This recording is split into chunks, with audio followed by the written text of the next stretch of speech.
Hey everyone, welcome back to another episode of Lessons of the Woods by 10 Point Whitetails. I'm your host, Dylan Porter, and with me I have our co-host, Kyle Weber, who is sticking his tongue out for some reason.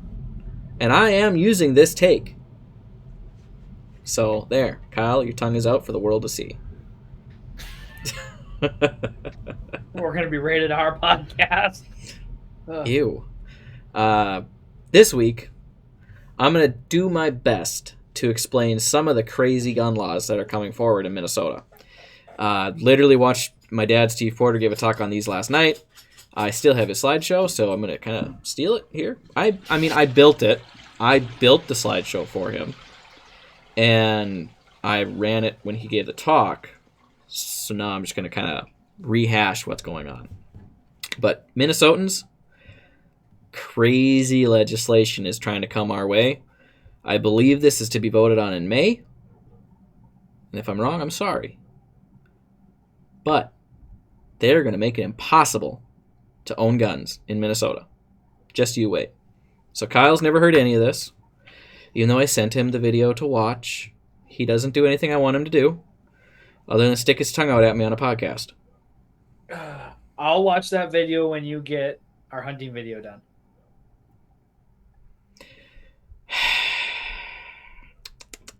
I might have that done tomorrow then. Okay, I'm going to share this with our viewers so they can see what I'm talking about here. So, just note that when I was giving you a hard time about Ace and all that footage, I have yet to mail you the footage. So, yeah, you've only sent me one of the what needs to be done here. So, I gotta turn my furnace off because that's running. Yes, I cool my house off so people can see what I'm doing. So people don't hear it when I'm recording podcasts. It's only like 10 degrees out. No big deal. All right. So these are the rules that are coming in Minnesota. Not all of them. It's like 2,000 pages from what I understand. This is crazy. If you've never read a statute before, anytime stuff is underlined, that is what is proposed to be changed. And at the time of this recording, this is all not officially passed. This is March 7th today when we record this. So, if it's underlined, that means it is a new piece of legislation. If it's struck through, that means they're getting rid of that language in the previous legislation. And if it's not underlined, that's the current legislation. So this is a brand new law, Legislative Section 1, Legislative Intent and Purpose. And the actual number is Minnesota SF 1723. Okay? Go ahead, look it up. So, to protect life and liberty of Minnesotans from gun violence by people who would deny them those rights, it is necessary to implement a rational regulatory system for firearms similar to Minnesota's long-standing system for licensing drivers and registering motor vehicles. So they say right off the bat, we want a similar system. But the difference is with your motor vehicle, those are accidents when people die. And most people, when 99% of gun deaths are accidents. So that kind of makes sense. But they push it too far. So we're going to get into that. Possession and transfer of firearms. We're going to skip down to where our wonderful legislators in Minnesota tell us that they are not infringing on our rights.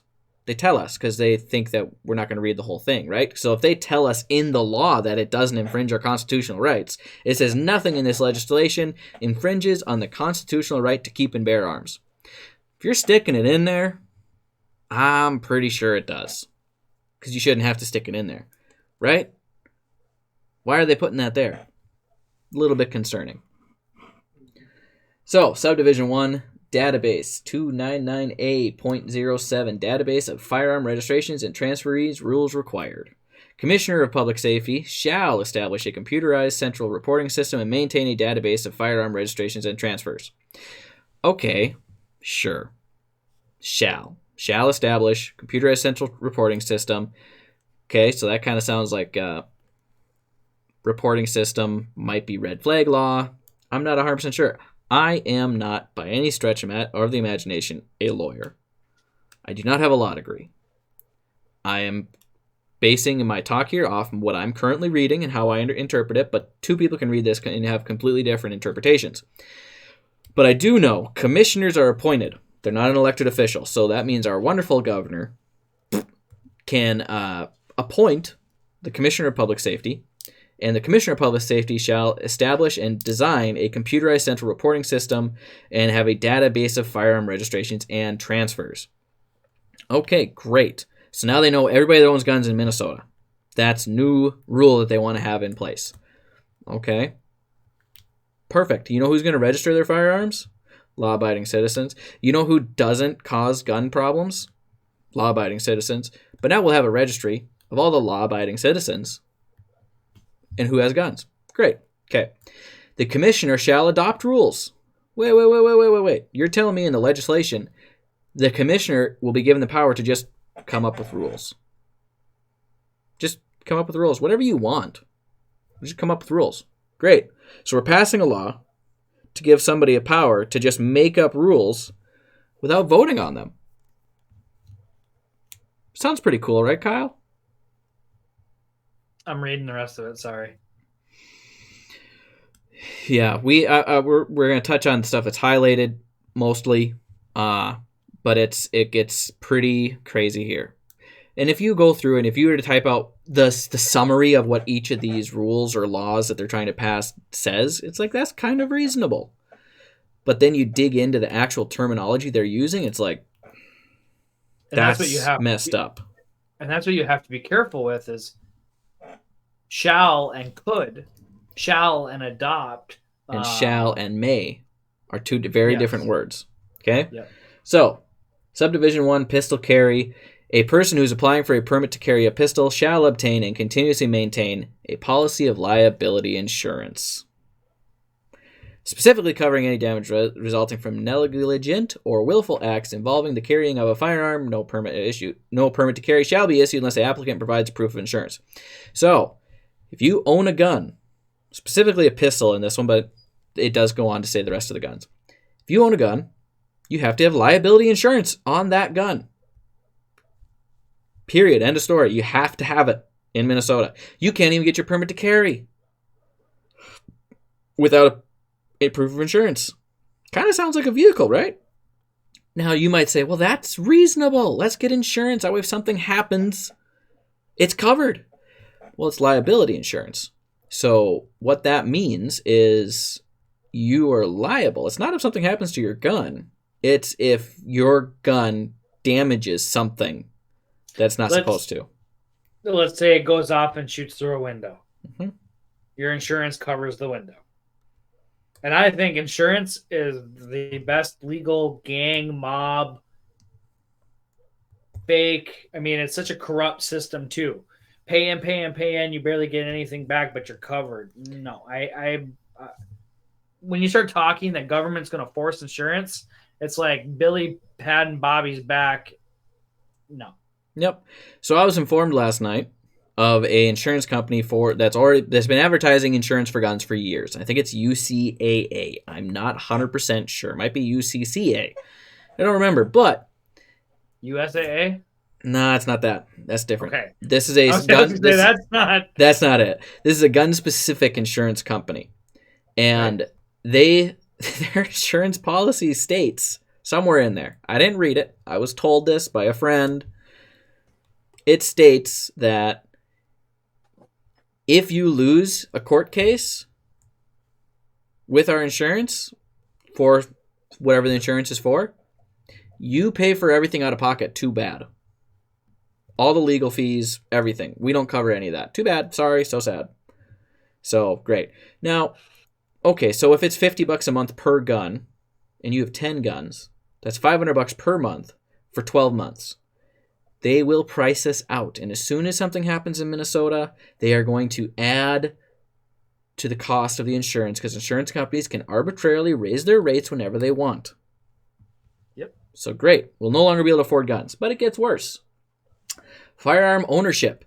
A person who intends to own a firearm. So if you're thinking about owning a gun, Prior to owning that gun and during, you have to have a policy of liability insurance specifically covering any damages resulting from any negligent or willful acts involving the use of a firearm while it is owned by the person. So if you are thinking about owning a gun, you shall, prior to purchasing it, go get a policy of liability insurance. And then you must maintain it for each firearm you own, the entire time you own them. Fantastic. Great. This is where some of it gets really dumb, okay? No, we're not to the really dumb part yet. For purposes of this section, a person is considered to own a firearm if the firearm is lost or stolen until the loss or theft is reported to the chief of police or sheriff. Which means, if you're gone on vacation and your gun gets stolen while you're gone and they shoot somebody, you are liable because you didn't report it because you're gone, you didn't know it happened. You're liable as the owner. Great. Good deal. Okay. You are held liable. Good to know. Existing permit or ownership. A person with an existing permit to carry or who owns a firearm on the effective date of this section needs to have insurance by January 15th, 2024. So if you live in Minnesota, you own a gun, and this law passes, you need to have liability insurance by January 15th, 2024. Less than a year. Mm-hmm. And then, amount of coverage. The Commissioner of Commerce, an appointed official, shall set a minimum amount. We don't know what it is right now. They just get to decide how much coverage you need to have, and it's satisfactory to the commissioner. So the commissioner will be like, everybody needs $1 million policy. Or everybody needs a $1,000 policy. We don't know. We're going to try to sign something into law that we don't know. It's just going to be decided by somebody else. Really? Really? Okay, great. So, 624.7135, ownership and possession of firearms, license required. No person may own or possess a firearm in this state unless the person has a valid current license issued by the Commissioner of Public Safety under this session. So you know what that means? This is really fun. That means, Kyle, if you want to come hunt in Minnesota with a rifle, you need to get a Minnesota license to own a rifle, to come hunt here. Wow. Now, what do you suppose the age limit is on this license requirement? They don't say here. They maybe say somewhere 18? Else. So 18. We'll say it's 18. So that means you cannot buy and give a gun to your 16-year-old kid. Can't do it. They are not allowed to possess said firearm. Without insurance at that. Yeah. Cool. Okay. Cool. Continuation here. The background check certificate issued within 30 days by chief of police or the municipality in which the person resides, or if there is no chief of police, by the sheriff of the county. So, prior in Minnesota here, to get a permit to carry, which is what we're going to equate this license to, permit to carry allows you to carry a pistol. You don't need one of them to go rifle hunting. Don't need it. Permit to carry also allows other things. I am not up to date on what all that does, but they're different things. Okay? Previously in Minnesota, to get your permit to carry, it has to be issued to you by your sheriff. Okay? They are going to change that to say chief of police or sheriff. And they say that many, many times in the future of what we're going to talk about here. Why? Because your chief of police is appointed. Your sheriff's elected. Your sheriff answers to you, the people. Your chief of police does not. They answer to a board of commissioners, who are also appointed. Fantastic. All right. But you got to have a background check. Usually it used to go through the police, through the sheriff. Now it's going to go through the chief of police. Okay? Got to have your background check to get your license to own a firearm. Fantastic. To get your license, you need to have a firearm safety certificate accepted by the Department of Public Safety. What does that have to do with anything? Do you know where you get your firearm safety certificate in Minnesota? You get it at gun training when you're 12 years old. That's when you get it. Now they're going to change that. So now it needs to be, you need to have it, because you don't need a firearm safety certificate to purchase a gun. Right. In Minnesota. Don't need it. Got to be like over 18 or 21, probably 21. There's a bunch of different stuff. I haven't bought a gun for a while, so I don't remember what all you need. A lot of this is common sense. Background check. Great. Okay, now we got to get the DNR involved and everybody owning a gun and the Department of Public Safety that shows proof and the ability to safely store. You need proof of the ability to safely store and own and transport and use a firearm. So what's that going to be? Proof of the ability. That's not just writing on a piece of paper, is it? No. Do I gotta take you through my house? And there's the safe. There's how I clean it, and then this is my cases. Okay. Great. Then you need your proof of liability insurance. Great. Okay.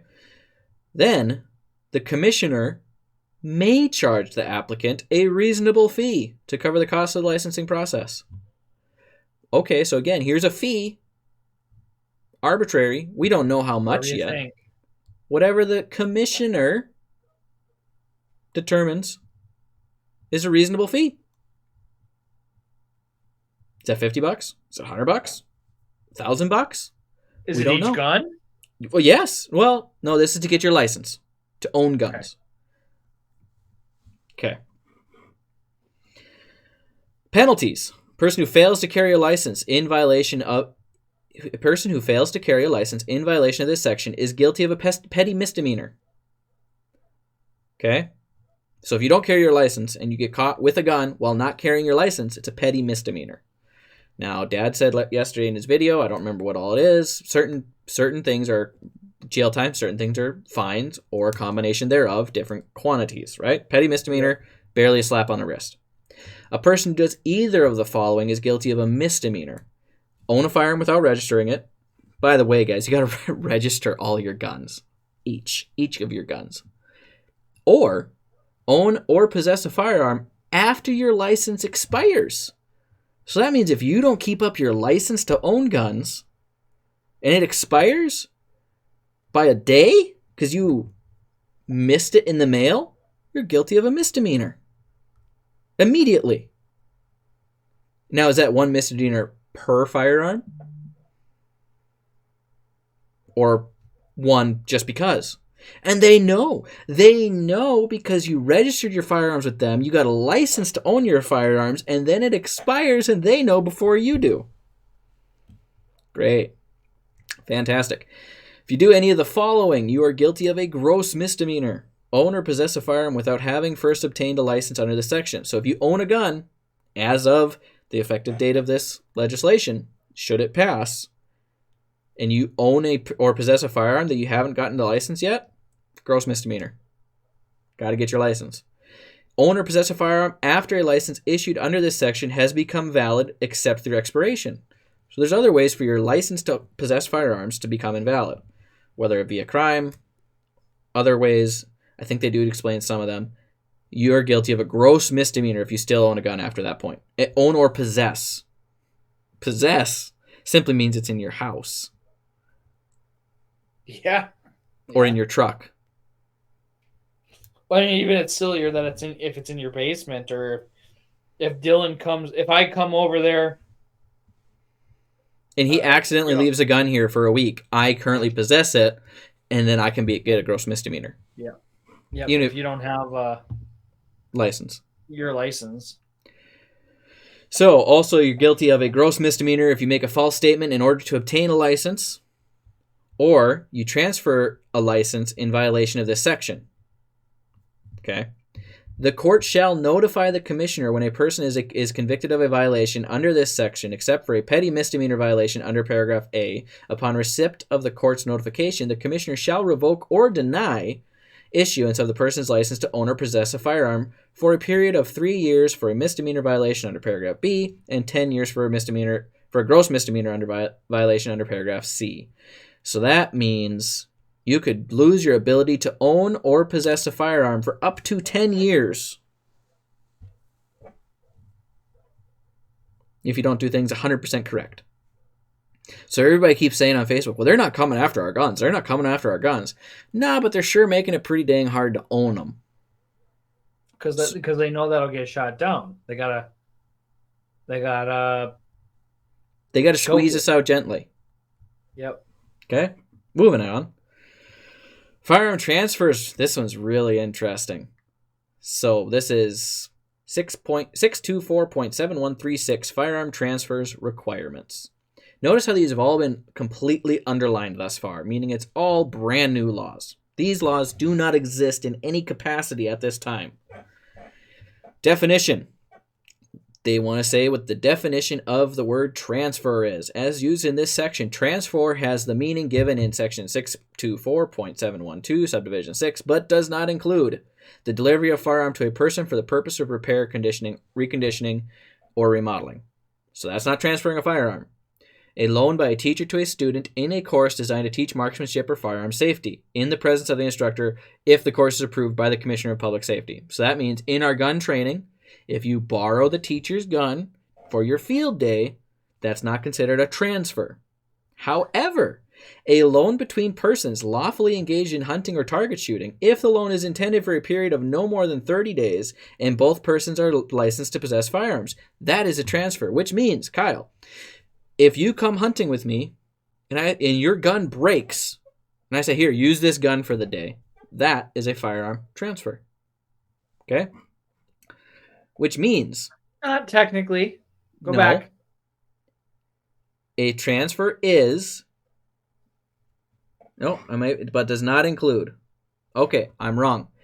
I am wrong. Does not include. If I give you my gun... If you're going to use it for more than 30 days.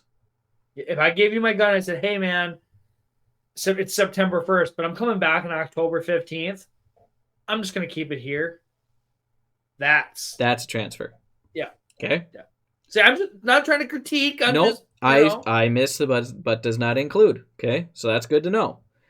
Hunting or trapping, if the hunting or trapping is legal, whatever. While in actual presence of the transferor, provided that any transfer under this clause is permitted only if the transferor has no reason to believe that the transferee is prohibited by federal law from buying or possessing firearms or not entitled to under state law. If the transferee is under 18 years of age, it must be under direct supervision and control of the transferor, which means you cannot allow anybody under 18 years of age to use a firearm if you're not present. Ever. Cool. Some people might take that the wrong way, but firearm, how many of us have sent kids in the woods between the ages of 12 and 18 with a 22 to go whack squirrels? Right. Everybody Absolutely. does. Okay, and then they cover cops. Cops don't have to sign transfers. Loan between employees between employer and an employee, and blah, blah, blah. A loan between employees or between the employer and an employee in a business if the employee is required to carry a firearm by reason of employment and is the holder of a valid permit to carry a pistol. Then you don't need to file for a transfer. But at the time of the delivery of a firearm or loan of a firearm under these clauses, the transferor and the transferee shall each retain a document signed by both parties. The document shall contain the names and license numbers of the transferor and the transferee, serial number of the firearm or firearms, and the dates of the temporary transfer, not to exceed 30 days.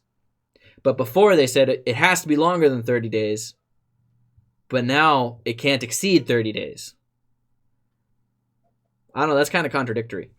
The commissioner shall develop and provide a standardized form for temporary transfers. So we have to notify the state, have the paperwork on us with all of the information in the world. Cool. Each person must have a firearm license at this time, or it's illegal.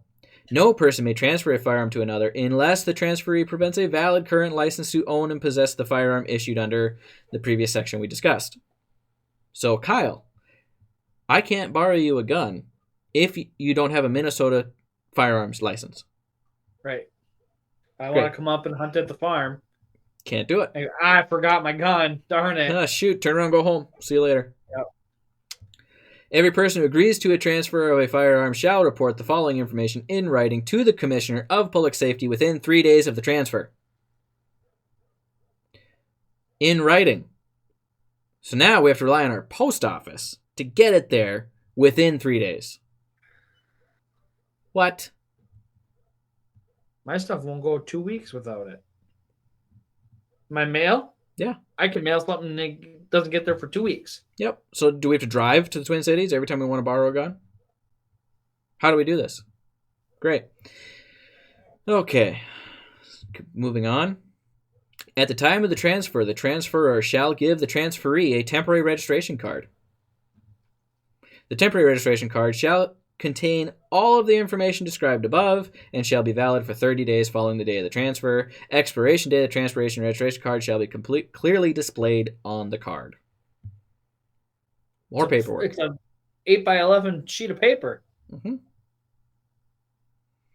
So you got to have the registration card, temporary registration card. Got to have a copy of the transfer paper, each, and you have to mail it all. Each, And the you each have to mail agreement it card. all. And you and I got to hold the two pieces of paper that are signed to agree. Mm-hmm. Then, once this has all been received, the commissioner shall record the transferee's name, license number, and firearm seal number in the database. They shall issue a permanent registration card to the transferee within 30 days. But you're not allowed to have it for more than 30 days. The commissioner may charge the transferee a reasonable fee. Another reasonable fee. Determined by the commissioner. So are we going to have to spend like between $200 to $700 above and beyond the cost of a firearm just to transfer a firearm or sell a firearm or purchase a firearm? Probably. Plus your insurance. Mm-hmm. Okay, this is just tailing off on the end of that. Federally licensed firearms dealer are exempt from that. Good. Good for them. Subsequent transfers, blah, blah, blah. Registration card becomes invalid whenever the person becomes... So if your registration card is valid until you resell the firearm or you become ineligible to possess a firearm. Okay? All the paperwork. Penalties. A person who transfers a firearm to another in violation of this section is guilty of a gross misdemeanor. A person who does any of the following is guilty of a felony. If you transfer a firearm to a transferee whom the transferor knows that they are ineligible to possess the weapon if the transferee possesses or uses the weapon within 1 year after the transfer. So if you transfer your gun to somebody who doesn't have all their paperwork in order, and then they commit a crime, you get a felony. And then guess what? If you're a felon, you can't own firearms. Even though you did nothing wrong, they just can come and take them away. But we're not coming after your guns. And transfer a firearm to a transferee whom the transferor knows is ineligible. That's all proof and point. Like, you could have zero understanding that, hey, you got your thing. Hey, you got your stuff. Hey, okay, you're good to go. Here's the gun. See you later. Mm-hmm. 6 months later, they shoot somebody and they go, well, he didn't have all this stuff. And you go, I don't know. Look, and they go, well, we me. can prove that you knew that he wasn't ready or, legal. So it's a proof and point. Like, they can prove it 6 months later that you did know, and you can get a felony for it. Mm-hmm. Okay, more transfers to where you can get felonies if you transfer it to somebody who has made a false statement in order to become a transferee. So that one doesn't say you have to know. Wait, maybe it does. If the transferor knows or has reason to know the transferee has made a false statement. Yeah. Well, now they're legislating on whether you know or not. But do you know? That's what I mean. But they can assume how you can know. they tell you know or don't know, and something that happened 6 months ago or a year ago? So. Okay. Registration required. By January 1st, 2024, every person who owns a firearm must register the firearm with the Commissioner of Public Safety. Registration must be in writing and contain name and address, the number of the license authorizing the owner to own or possess a firearm. So you have to get your license to own a firearm, you have to get your insurance to own a firearm, then you can own a firearm, but then you have to register the firearm. And the serial number of said firearm. Okay. So then it says that they'll record it. Now the commissioner will have your name, license number, and firearm serial number in a database. Good to know. That way they know if your gun gets stolen but you didn't report it, you still own it. Even if it's used in a crime, that's why you're a felon. You're liable for anything that happens. Yeah, but you've really just been in Cancun for 3 months, Mm-hmm. living your best life. Yeah, but you're responsible. All data pertaining to registrations under this section are classified as private data. Well, that sounds great, right? But if this law passes, why wouldn't next year they can make it public data? Right? Because what happens if it's private data? That means you can't do a data request. That means no newspaper can contact the Commissioner of Public Safety and say, hey, we want a data request on this firearm to know what happened with this crime. Can't give you that, sorry. Okay, but once it's public data, that means they can do a data request and see that Kyle transferred a gun to Dylan on this date, and we can get more people in trouble. So that's going to change. There's no way that's going to stay the same. Currently private. Not then. Now, we're in a different section here.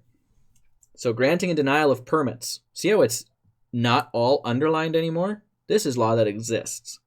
So the law used to read, the sheriff must, within 30 days after the date of receipt of application packet as described, issue the permit to carry or deny the application for a permit to carry solely on the grounds that the applicant failed to qualify under the criteria described in subdivision 2, paragraph B, or deny the application on the grounds that there exists a substantial likelihood that the applicant is danger to self or public if authorized to carry a pistol under a permit. So as I understood it, we had two sheriffs at the meeting last night.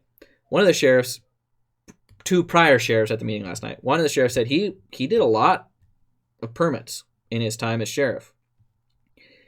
And he said if you deny them and you don't have a legitimate reason, you can get sued. You can get sued as sheriff.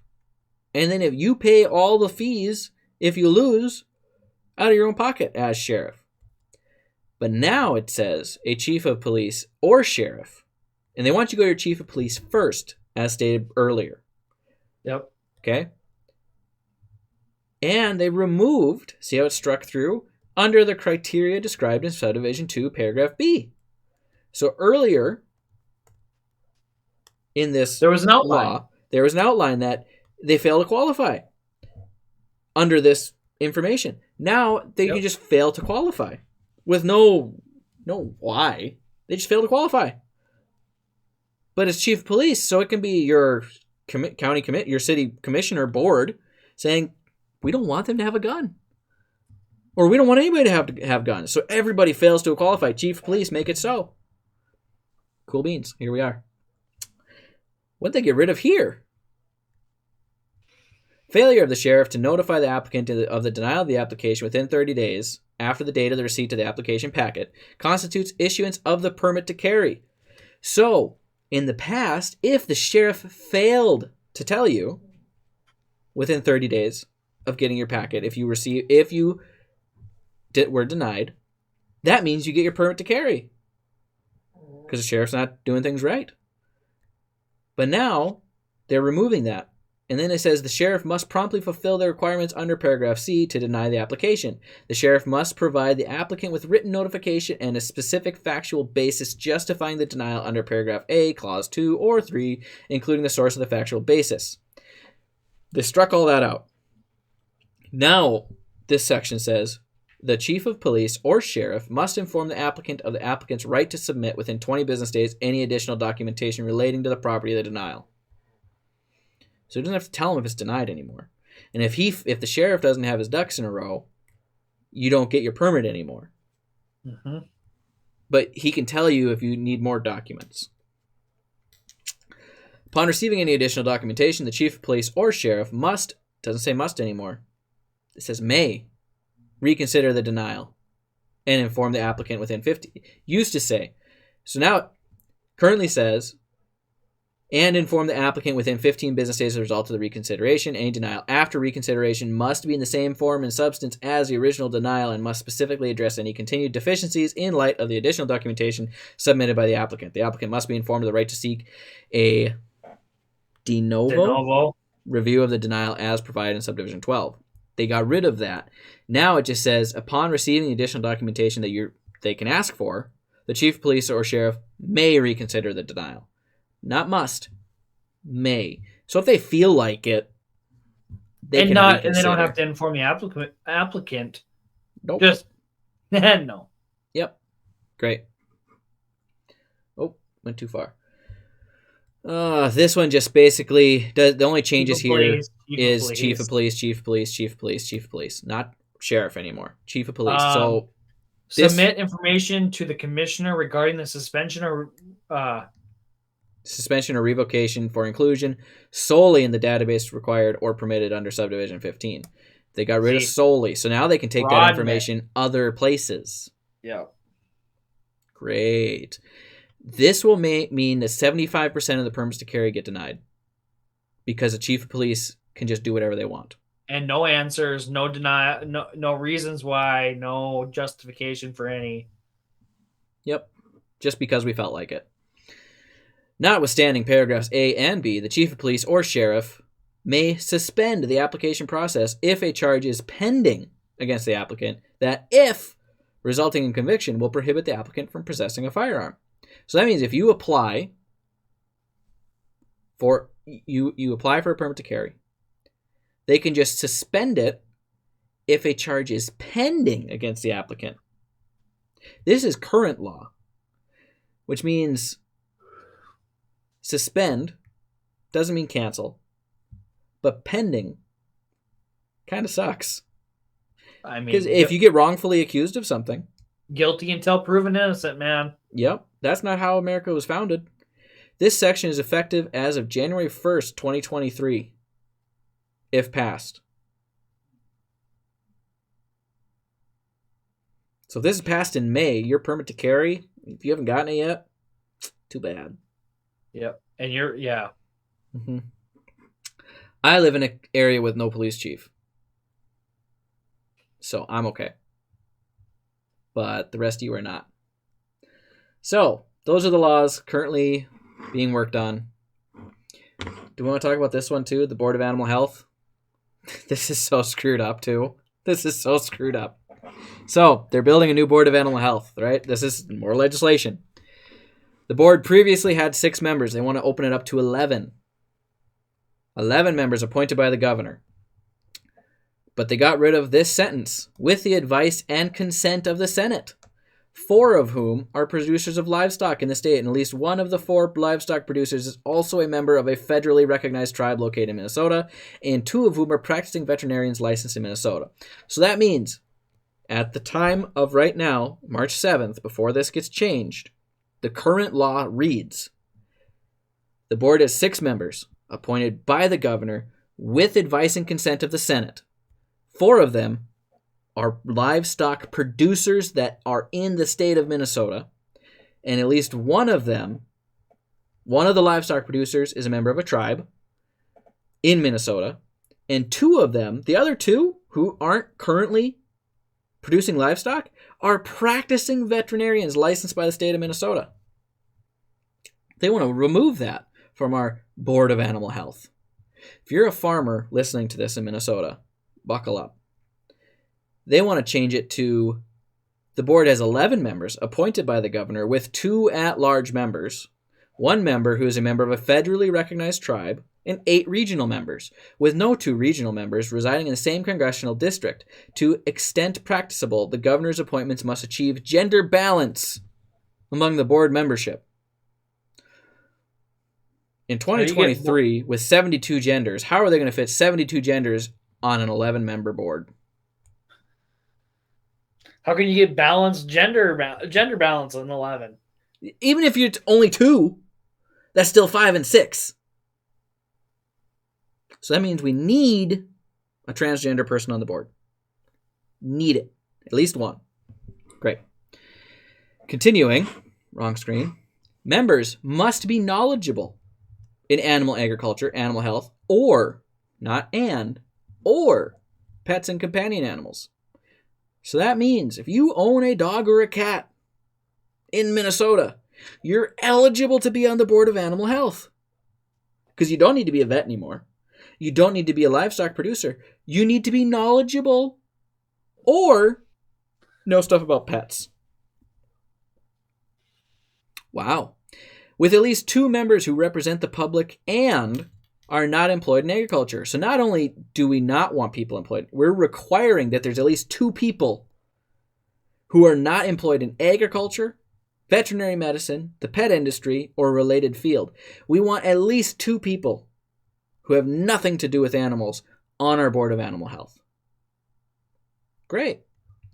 The Commissioners of Agriculture, Natural Resources, the DNR need to be involved in livestock. Cool.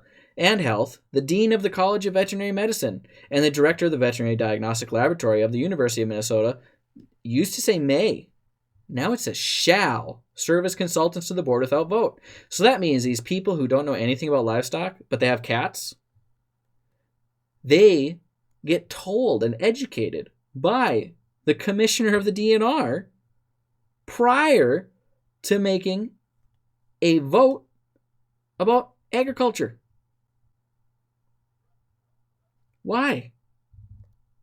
Does this make sense to anybody? Any of the stuff that Minnesota wants to do? It's not. It really. I don't understand what the Board of Animal Health is going to accomplish. They don't need to be livestock producers anymore. And you know why they're changing this? Because right now, Jim Vaught, I believe is his name. I could have that wrong. Probably have that wrong. There is a gentleman who is currently sitting on the Minnesota Board of Animal Health who is not raising livestock or has anything to do with agriculture in the state of Minnesota.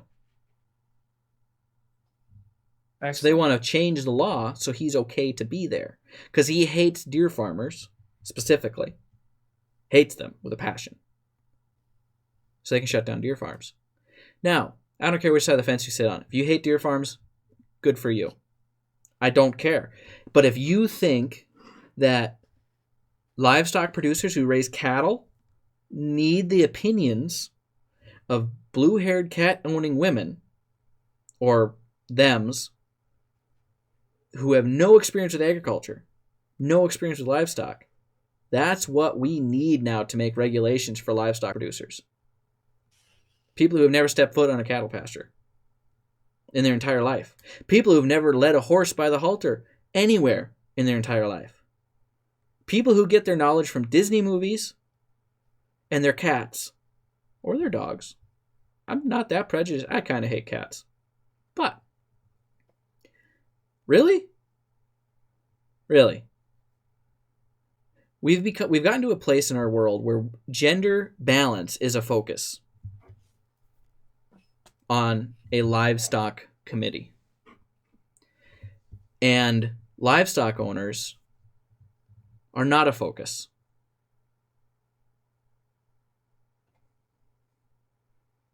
Wow. I mean, it's like, Kyle, you work construction.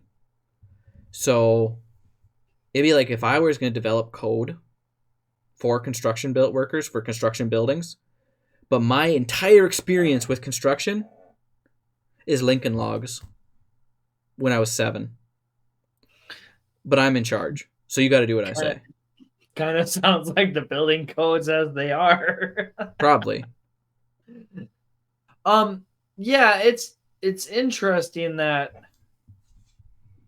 like you said, there's people on there that maybe haven't ever been on a cattle pasture to deal with that.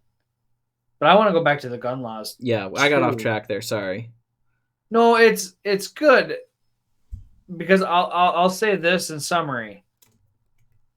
If I know anything about passing a law in this case, or a policy, or an ordinance, or the appointment of a chief of police is a very scary thing. An appointment for a committee, you have to be really careful from the outside looking in because it is not an elected official. It's appointed. It can be your buddy's favorite person. Okay? So they can really manipulate. I've been appointed to many boards and many committees. And all it was like, you interested? I said, sure, I'll jump in on that. Mm-hmm. And I was invested in what they're doing, but imagine somebody with more power going, "Hey, you interested in being on this committee?" And by the way, I really need to make sure this happens. So appointment versus an elect. The more that you get away from the elected and you go more towards the appointment, it's a very dangerous, slippery slope. But I also want to say this when you ask, in the past, I have tried to get an ordinance. I don't know if it was an ordinance, it was a policy through.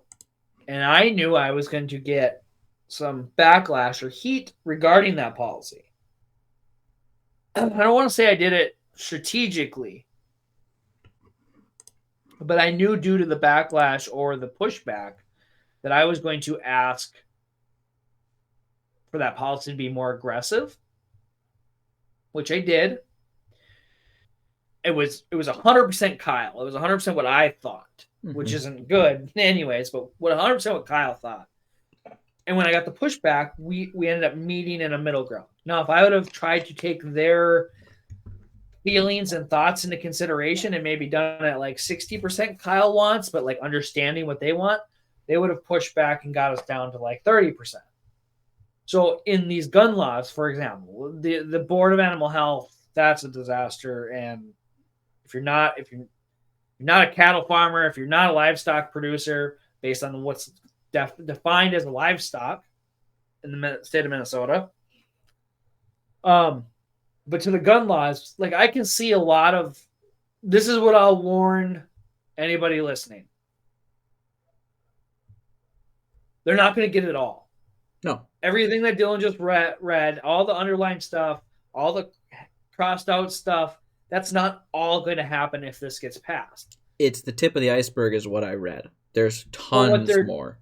Yeah, but what they're also trying is to bring this whole big thing up, and they're gonna get pushback, and they're going to, oh, you don't like that shall? Okay, we'll take that shall out, or that may or could, and oh, you don't like definition this? Okay, we'll take this, and oh, you want to specify whether the insurance is on one weapon or all the weapons? Okay, we'll specify that, and they're going to meet you at 50%, 60%, 70%, depending on what the lawyers are, and they still going to accomplish what they want, but they're being over. They're asking over.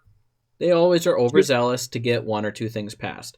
Well, and then what will happen is you have to decide when it does pass, what is being passed, what sneaks through, because they won't even talk about that line on the third page, fifth line down. Like they're gonna hope you miss that because you're so focused on this outrageous one over here on page 1, and you're gonna get rid of that, and then you're gonna be like, they're gonna say, okay, yeah, we'll get rid of that for you, no worries. Our legislators and lawmakers in Minnesota are so clueless. They accidentally legalized CBD.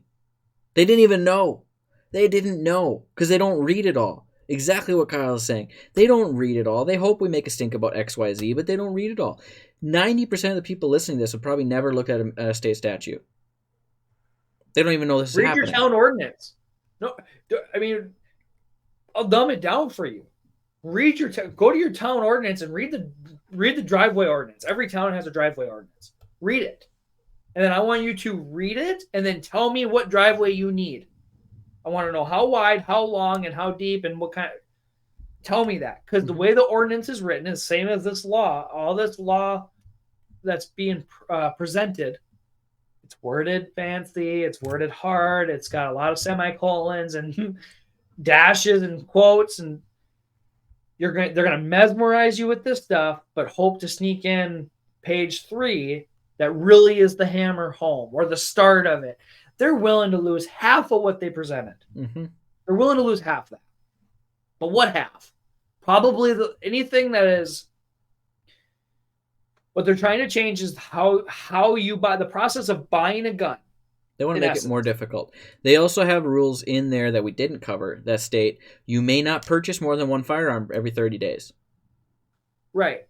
You have to store your firearm and your ammunition separately. And if a child under Minnesota statutes can mean an 18-year-old or possibly a 21-year-old, depending on who's reading it, accesses that firearm, which means if your 17-year-old goes youth hunting, gets up in the morning and says, Dad, I'm going. He takes his gun, he takes his ammo, and goes, you're guilty of a felony if that happens without you with him or her. Mm-hmm. You're guilty of a felony. They also state if you do not report your gun lost or stolen within 48 hours, that's a gross misdemeanor. So if you're on vacation for a week and your gun gets stolen, your house gets broken into while you're gone, you don't come home for 3 days, gross misdemeanor, too bad. You get jail. I think that's $5,000 fine or 90 days jail for a gross misdemeanor in Minnesota. Guys, it's going heck in a handbasket. And we're kind of running out on time, but I think Kyle and I could talk about this for a lot longer. But I'm going to say one more thing that's we can prove how hell in a handbasket Minnesota's going. Okay? Minnesota Deer Hunters Association just hired a new executive director. New director. Okay? Now, this is the Minnesota Deer Hunters Association. This is the number one voice deer hunters have at the Capitol in Minnesota. Their previous executive director was a former DNR officer for 30 years who worked exclusively at lawsuits against farmers.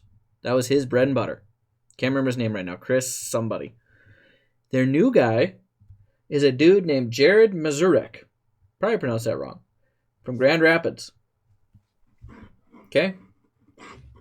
He worked for the North American Association for Environmental Education for 6 years.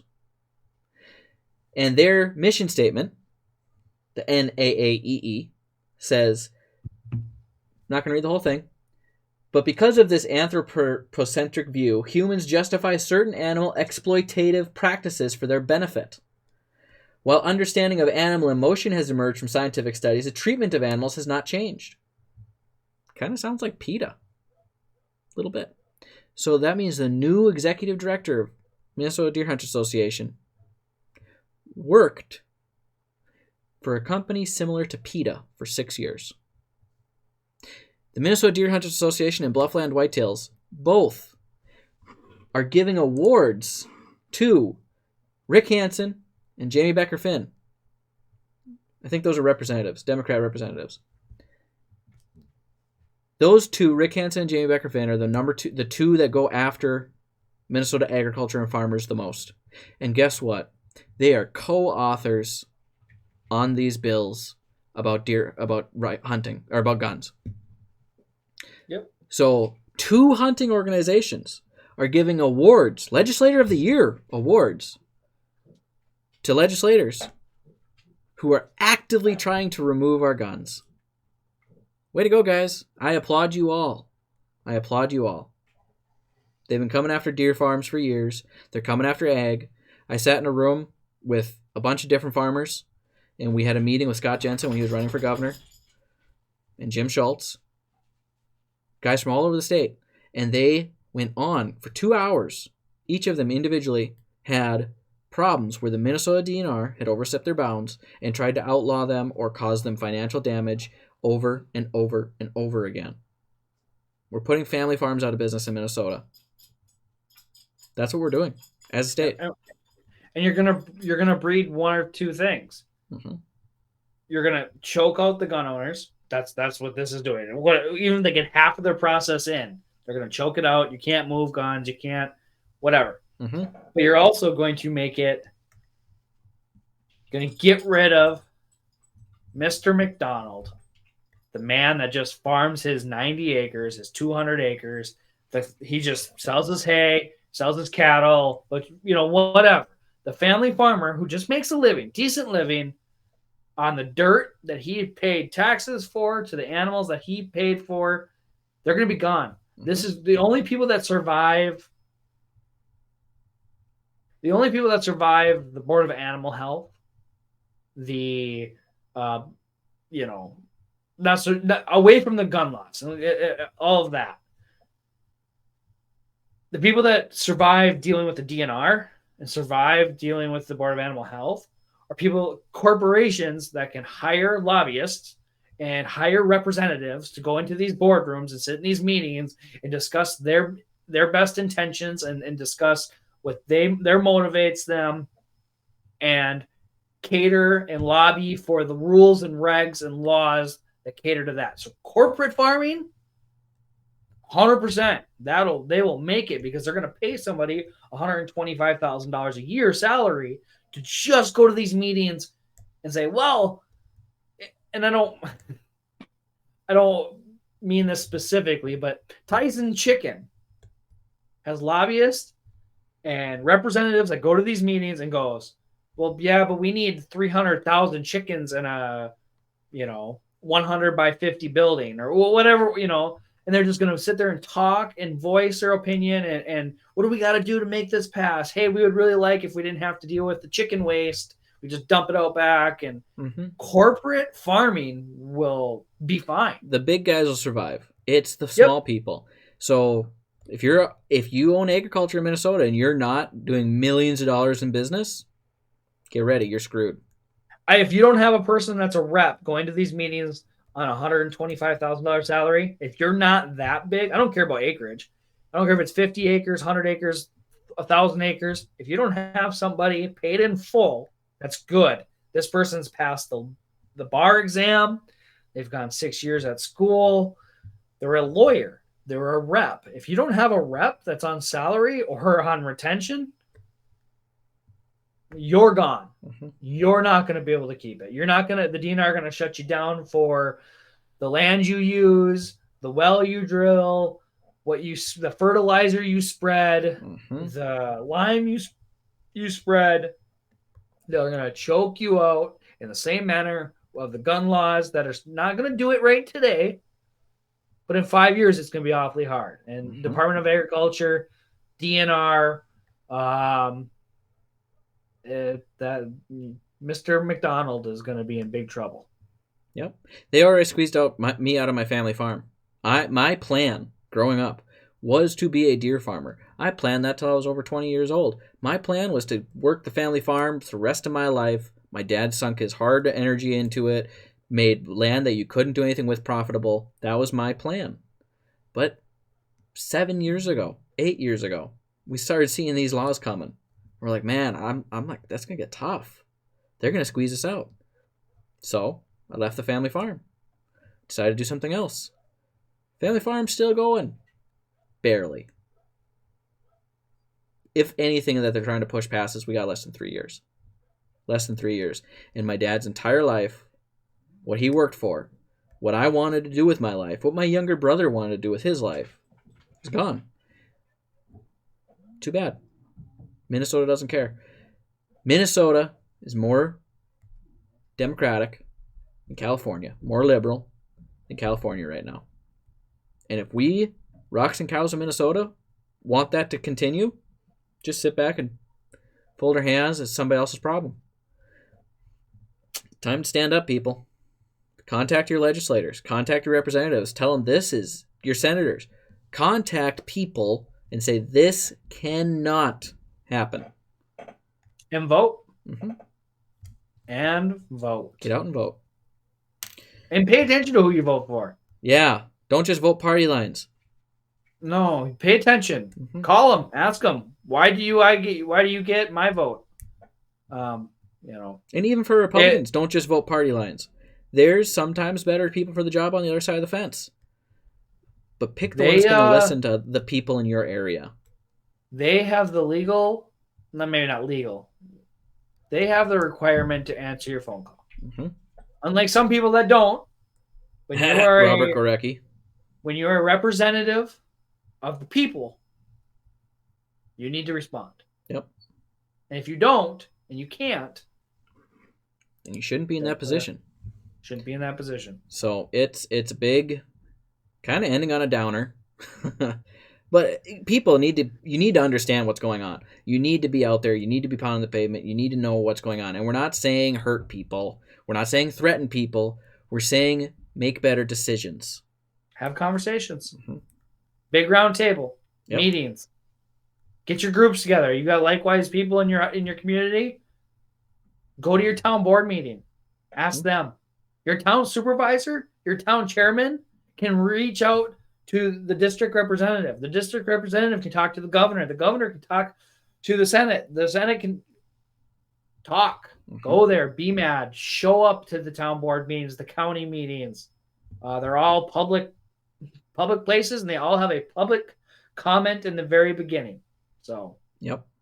So, we're going to stop here, but if you want to watch my dad give that presentation, way better than I did, way more knowledgeable than I am, that is on my YouTube page. Not 10 Point Whitetails YouTube, but on my YouTube page. Look up Steve Porter's Trophy Whitetail on YouTube, or search my name, Dylan Porter. I'm working on changing that over to specifically Steve Porter's Trophy Whitetail, but you can find it there. It is given in a church setting, so it's a little bit different than I gave it, but it's better situated. And Dad's way more knowledgeable on this stuff than I will ever be. So go listen to it there. If you want to follow us, 10 Point Whitetails on Facebook, YouTube, TikTok, and Instagram, look us up. We kind of have fun topics. This one was kind of a downer, but you should be filled with righteous anger.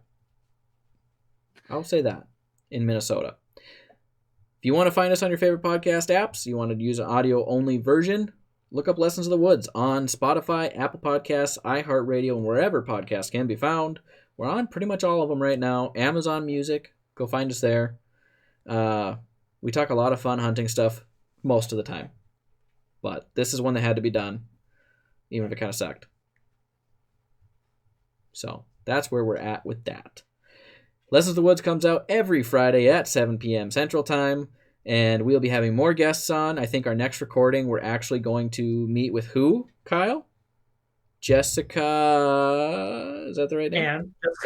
Jessica Ann. At The Wild Race. She is a advocate for hunting with lots of experience. She has a show on, I believe, the Outdoor Channel, if I'm not mistaken. We're moving up in the world. We are moving up north. She will be probably our biggest celebrity at that point. But she's got a charity program to help, and it'll be really exciting to hear what she has going and all of her experiences to this point. I think she's on season 2 of The Wild Race.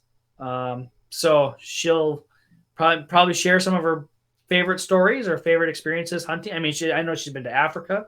Wow. I know she's been fishing on the ocean, bird hunting, deer hunting, elk hunting. She is an outdoor person, to say the least. So I look forward to having her on. Sounds awesome. So you heard it here. Now go find us somewhere else. Follow us. We're fun people. Dang it. Thanks for listening, everybody. We'll be back next week.